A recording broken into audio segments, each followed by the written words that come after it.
여러분 안녕하세요. 쉘과 엔트리 마지막 시간이에요. 교과서 78쪽 한번 봅시다. 자, 우리 생활 속에서 여러 가지 문제 상황에 마주하게 되죠. 이때 소프트웨어를 활용해서 생활 속의 문제를 편리하고 정확하게 해결할 수가 있어요. 프로그램을 할 때는 지난 시간에 배웠던 순차, 반복, 선택 구조를 활용한다면 좀 더 프로그램을 정확하게 설계할 수 있습니다. 이번 시간에는요, 문제 상황을 해결할 수 있는 프로그래밍 해보도록 할게요. 자, 먼저 교과서에 나온 문제 상황 같이 살펴볼까요? 지금 체육 시간에 친구들이 앉았다 일어서기를 한대요. 10번 반복하고 그 다음에는 20번 반복하는 운동을 했는데요. 친구들이 운동이 끝난 다음에 체력 수준이 서로 달라서 너무 힘들었다고 했죠. 그래서 이 문제를 해결하기 위해 체력 수준에 따라 2단계로 앉았다 일어서기 운동을 도와주는 프로그램을 만들려고 합니다. 자, 문제 상황 이해했죠? 그러면 문제 상황을 이해했으니까 우리 절차적 사고를 이용해서 어떻게 프로그램을 설계하면 좋을지 생각해 봅시다. 자, 교과서 계속 볼게요. 자, 먼저 문제를 이해해 볼게요. 우리 방금 살펴본 것처럼 해결해야 될 문제가 뭐였어요? 네, 앉았다 일어서기 프로그램인데 어떻게 해요? 2단계로 하는 거죠.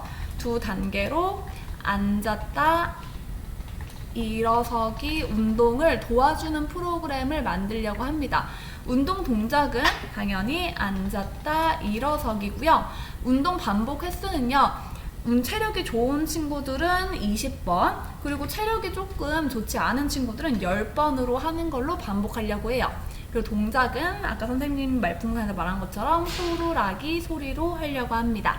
자, 이게 우리가 지금 해결해야 할 문제 상황이에요. 그럼 80쪽 이어서 계속해서 절차적 사고 통해서 프로그램 설계해 봅시다. 자, 80쪽 넘어가면요. 자, 문제 해결 방법을 한번 생각해 볼게요. 우리 방금 만들 프로그램은 2단계로 앉았다 일어서기 운동을 도와주는 프로그램이라고 했어요. 자, 그러면 이 문제를 해결하기 위해서 프로그램에서 해야 되는 일들이 뭐예요? 네, 먼저 첫 번째로 운동 횟수를 질문하는 게 좋겠죠. 체력이 약한 친구들은 10번, 체력이 좀 좋은 친구들은 20번을 해야 하니까 먼저 운동 횟수 질문도 필요하고요. 운동 횟수 질문했으면 앉았다 일어서기 운동을 20번 반복하는 행동도 해야 되고요. 또 체력이 약한 친구들은 20번 대신에 앉았다 일어서기 10번 반복하는 행동이 필요해요. 그리고 10번 반복하는 것도 말하고요. 운동이 끝나면 운동이 종료했다고 말해줘야겠죠. 그리고 운동하는 행동 자체는 앉기,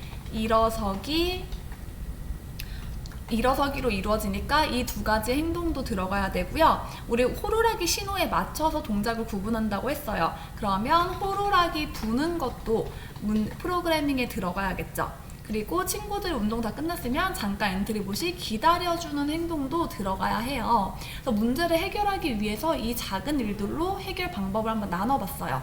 그러면 문제 해결 방법, 이렇게 문제 해결하기 위해 해야 할 일을 나열했으니까 한번 어떻게 설계해야 할지 해결해야 될 일들 표현해 보도록 할게요. 자, 운동 프로그램 표현해야 될 때는요, 먼저 첫 번째 질문, 앉았다 일어서기 운동을 할 때 자신의 체력 수준에 대해서 어떤 게 달라져야 되죠? 네, 아까 20번, 10번으로 달라진다고 했죠? 즉, 앉았다 일어서기 횟수가 자신의 체력 수준에 따라서 달라져야 할 거예요. 20번을 하느냐, 10번을 하느냐. 그리고 2번째, 운동 프로그램이 실행될 때마다 사용자에게 물어봐야 하는 내용은 뭘까요? 네, 앉았다 일어서기를 할 수 있는지 물어봐야겠죠. 앉았다 일어서기를 20번 할 수 있는지 물어보고 20번 할 수 있다고 대답하면 20번 하는 프로그램을 실행하고요. 할 수 없다고 대답하면 10번만 하는 프로그램 실행하면 돼요. 자, 그럼 계속해서 3번째 질문. 자, 운동 프로그램을 이제 설계하기 위해서 간단하게 표로 한번 나타내 봤어요. 자, 해야 될 일이 나타나는 표인데요. 빈칸 한번 채워볼게요.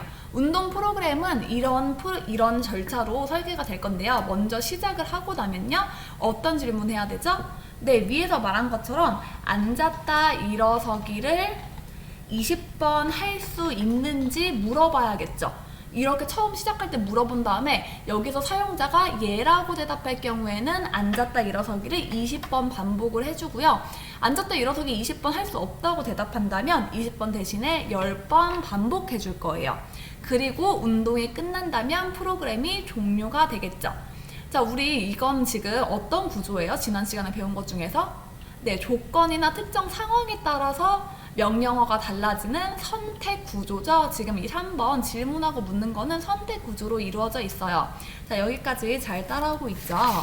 자, 그럼 우리 앉았다 일어서기 동작을 할 적에 엔트리봇이 어떤 행동을 해야 될지 좀 더 구체적으로 생각해 볼게요. 다음 페이지 넘어가서 80쪽 봅시다. 자, 앉았다 일어서기 동작할 때 엔트리봇이 실행해야 되는 동작들이 있겠죠. 서는 동작, 앉는 동작, 호루라기 소리 내기, 이 세 가지 동작이 앉았다 일어서기 동작을 실행하는 과정이에요. 맨 처음에 어떤 걸 해야 돼요? 네, 처음에 호루라기 신호를 보내줘야겠죠? 운동을 시작하는 호루라기 소리를 낸 다음에 맨 처음에 앉는 동작 하고요. 그 다음 앉았다가 잠깐 1초 동안 기다려준 다음에 앉았으면 다시 호루라기 일어서기 전에 호루라기 소리를 내주고요. 일어서라는 신호를 보내주는 거죠. 이 소리가 나면 서는 동작 해주면 돼요. 앉았다 일어서기 동작 한 번은 이렇게 호루라기 내고 앉고 기다렸다가 다시 호루라기로 신호 보내주면 서는 동작으로 이루어집니다. 자, 이런 이 앉았다 일어서기 동작 20번 반복을 할 때 이 과정을 표로 간단하게 정리를 했어요. 20번 반복할 때 나타나는 이 과정인데요. 지금 우리가 바로 위에 쓴 이 한 번 동작이 여기 표에 들어가 있죠. 이걸 20번 반복을 한다니까 어떤 구조 사용하면 돼요? 네, 여기서는 반복 구조가 사용되겠죠. 그래서 다시 쓰면은 20번 반복하는데 처음에는 호루라기 소리 내고요. 앉는 동작하고 1초 기다려준 다음에 다시 호루라기 소리를 내서 서는 동작을 해주면 돼요. 이게 앉았다 일어서기 위해서 지금 같이 살펴본 한 번의 동작인데 이 한 번의 동작이 20번 반복이 됩니다. 체력이 약한 친구들은 10번 반복이 될 테고요. 여기서 반복 구조가 들어가고요. 지금 여기 이쪽에 한 번 동작이 순차적으로 순서대로 나열되어 있죠. 여기서는 순차 구조가 이용이 되네요. 맨 처음에 질문할 때 이용됐던 구조는 선택 구조. 자, 그럼 우리 운동할 때 이 운동 설계 프로그램, 운동 도와주는 프로그램 안에는 순차, 반복, 선택 구조가 세 가지 구조가 모두 활용이 돼요. 그래서 지난 시간에 순차, 반복, 선택 구조를 이해하는 게 중요하다고 말한 거예요. 자, 그럼 여기까지 우리 프로그램 어떤 순서대로 설계해야 될지 같이 살펴봤죠? 자, 우리 교과서 78쪽부터 80쪽까지 문제 해결해 보면서 프로그램 설계해야 될 방법 살펴봤는데요. 그러면 지금부터 프로그램 방법 동영상으로 살펴본 다음에 엔트리 사이트로 들어가서 실제로 프로그래밍 해보도록 하겠습니다. 자, 이어 다음 페이지로 넘어가서 프로그램 방법